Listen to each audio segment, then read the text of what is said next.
NRC के नाम पर मुसलमानों को दहशतज़दा करने की कोशिश।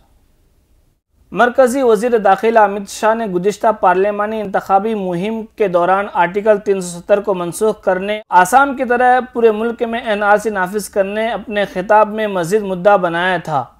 खुसूसी तौर पर मगरबी बंगाल में ममता बनर्जी के वोटों पर नक़ब ज़नी और लोहा लेने के गर्ज से NRC का खौफ पैदा किया था, ताकि मगरबी बंगाल के मुसलमानों में तशवीश पैदा हो, जिसका इजहार अक्सरियत के सामने आने से बीजेपी को फ़ायदा हासिल हो सके। बीजेपी को इसका फ़ायदा खुसूसी तौर पर मगरबी बंगाल में हासिल हुआ, जिसकी वो उम्मीद खुद नहीं लगा सकते थे।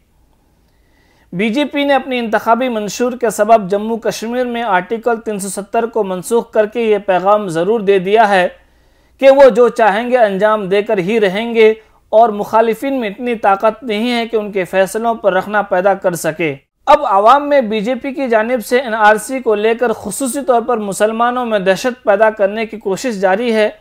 दूसरी मरतबा मरकज़ में ज़ेर इक़्तिदार आने के बाद बीजेपी की हिमायत में जिस तरह से राज्यसभा में हालात साजगार हुए हैं, इससे आवाम में ये पैगाम ज़रूर गश कर रहा है कि मुमकिन है कि बीजेपी मर्दमशुमारी के नाम पर NRC को नाफिज करके सियासी फ़ायदा हासिल करने की कोशिश करेगी। अब मुसलमानों में ये प्रोपेगेंडा ज़रूर फैलाया जा रहा है कि मर्दमशुमारी के साथ साथ जल्द ही NRC का मुहिम आगाज़ किया जाएगा।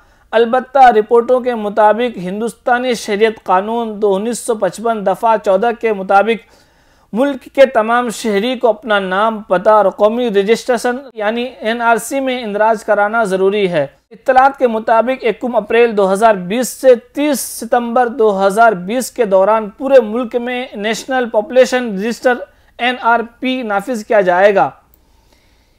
इसलिए शहरी और देहाती इलाकों में 2 मरतबा कैंप लगाया जाएगा। हर बाशिंदे को इससे मुतला किया जाएगा। गुज़िश्ता 2011 की मर्दमशुमारी में जिनका नाम दर्ज है, सरकारी नुमाइंदे खुद फार्म लेकर उनके घर आएंगे।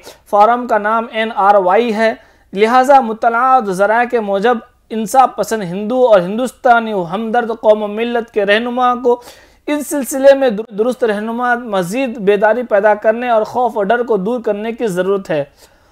वाज़े करने की ज़रूरत है कि नेशनल पॉपुलेशन रजिस्टर NRP या फिर national register of citizen NRC से खौफज़दा होने की मुसलमानों को ज़रूरत नहीं है। इसके बरअक्स मुसलमानों को अपने दस्तावेज़ और कागजात की दुरुस्तगी पर मज़ीद तरजीह देने की ज़रूरत है। इस सिलसिले में गफलत और लापरवाही नुकसानदेह साबित हो सकती है।